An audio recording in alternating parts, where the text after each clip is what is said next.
Good morning everyone, welcome back to Walking Wild. So you join me on a beautiful spring day, and this is a place called Dunmill Locks on the Kennet and Avon Canal, and behind me you can see these magnificent pair of Type28a anti-tank pillboxes right on the corner of the railway bridge here.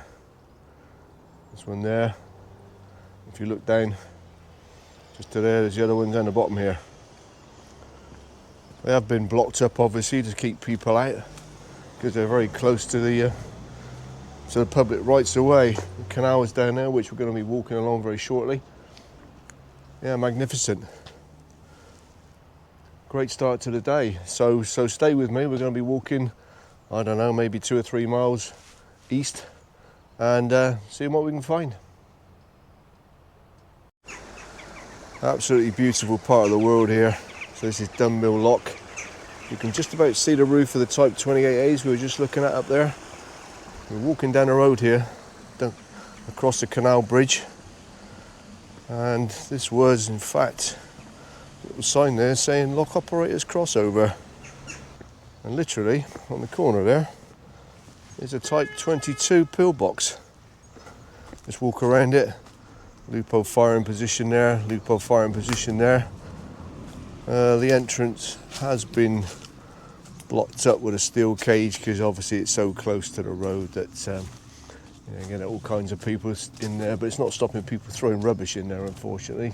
Quick look through one of the embrasures and there's a lot of trash in there, which is unfortunate, but that's kind of what happens when people have no respect for history. Magnificent to see it still there, because it could easily have been knocked down over the years, so at least someone has the awareness to look after it.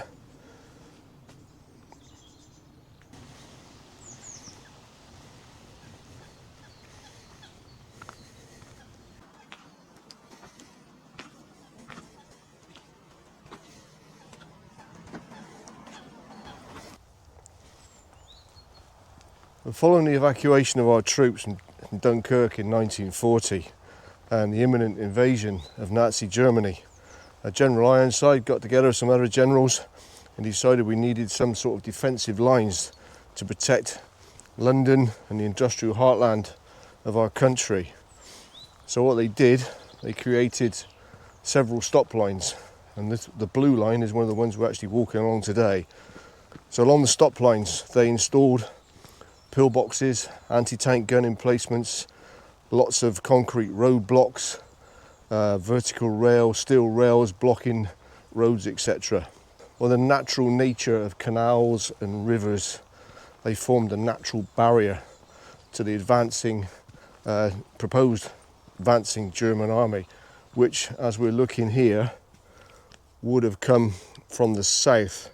So that's the south bank of the canal, and we're heading east.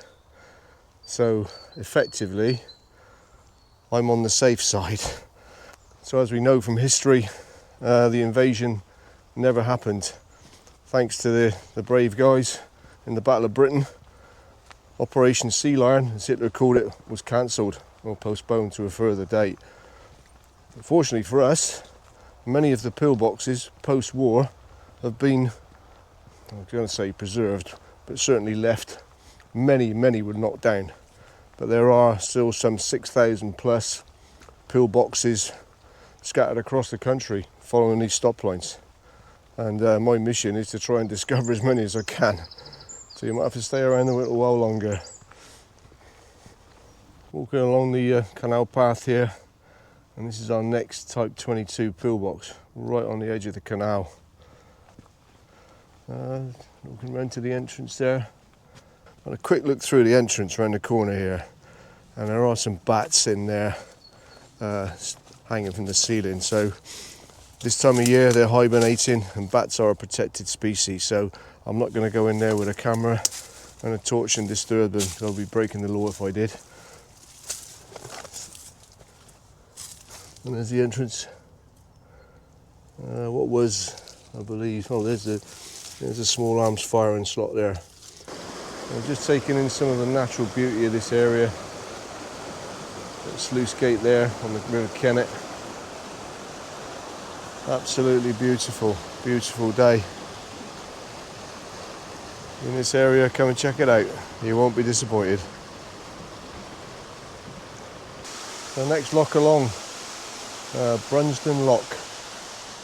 And on the bridge here, according to the database, there are some anti-tank vertical rail sockets that can still be seen. Let's have a look. Yeah, they're still there. There's a few there. You can see there's one there. You can see the metal eye, lifting eye. There's one there, and there, and that's an even better example of one there. So these sockets, when they were pulled out, a vertical rail, steel rail could be inserted. So this whole bridge here would have been lined with vertical steel rails.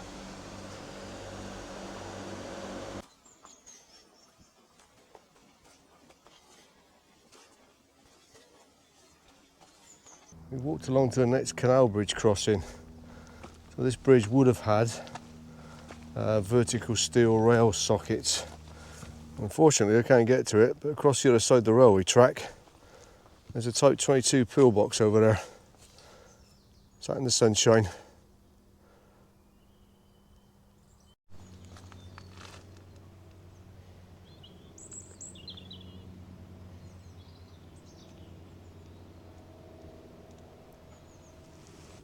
We've come to our next Type 28a anti-tank pillbox. Let's have a look around this one. You can see it's right on the edge of the canal here. So the field of fire. Let's have a look around the front where the opening is. Yeah, so that's where the 2-pounder anti-tank weapon would have faced. So it's facing that direction, protecting the south bank over there. So I'll walk around the other side.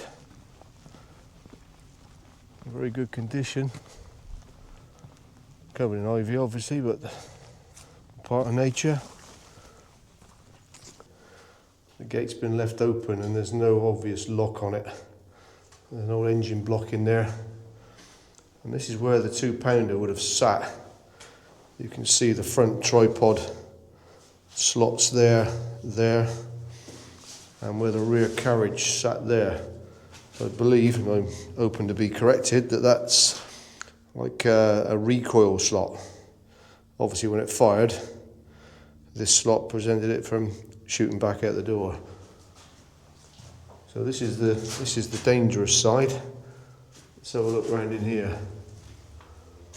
And this is where some infantry would have been, and using the small arms rifle slot there, or maybe even a Bren gun set up here looking out across the canal. No bats in here, I did check first. And considering the gate's been left open, it's actually pretty good. But I'm going to try and shut the gate behind me. We've only come a few hundred metres from the last Type 28 there on the side of the canal. And the canal just runs through there. And looking down the field here is another Type 28a pillbox. Let's have a look, let's get a bit closer.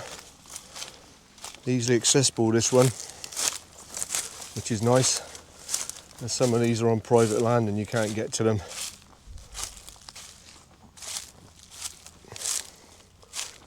So here's the rear entrance. This is where the 2-pounder was wheeled in and out from and set up to its firing position there. Yeah, brilliant, absolutely brilliant. Walk round to the front. You know, considering these things have been here for 85 years and they're still standing. You know, some of our schools we've been built for about 50 years and they're falling down and they're built out of concrete. So, you know, what have we done wrong? So that field of fire there is protecting, again, down the canal, the bridge in the distance there. Absolutely brilliant.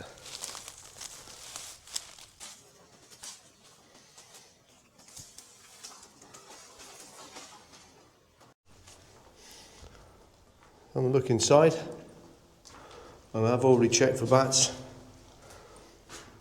There's too many access points for bats. They like to feel safe. So what we're planning on doing is not necessarily in this particular one. My good friend Howard Yardy is building some bat boxes. We're going to install some bat boxes inside some pillboxes local to where we live. And that way they can come in, check it out, and they can go up inside the boxes and they feel safe that way. Work in progress. So we've walked through the field from that Type 28 down there, and unfortunately this brook here is preventing me from getting to this magnificent Type 22 that's sat over in there, as you can see. In my youth I would have run across that fallen tree, but not today. We'll end up in the brook. Type 22 shell-proof pillbox. So we just reached back to the canal towpath here, and this bridge would have had anti-tank vertical rails, steel rails inserted into sockets. There's no real evidence that I can see. Maybe there, that may be the only evidence I can see. However, on this side there is a steel rail. Now, I'd like to think that was one of the steel rails that was used in the sockets, but that's something we'll never know, but seems probable to me. That's been an absolutely fantastic day today. Thanks for joining me.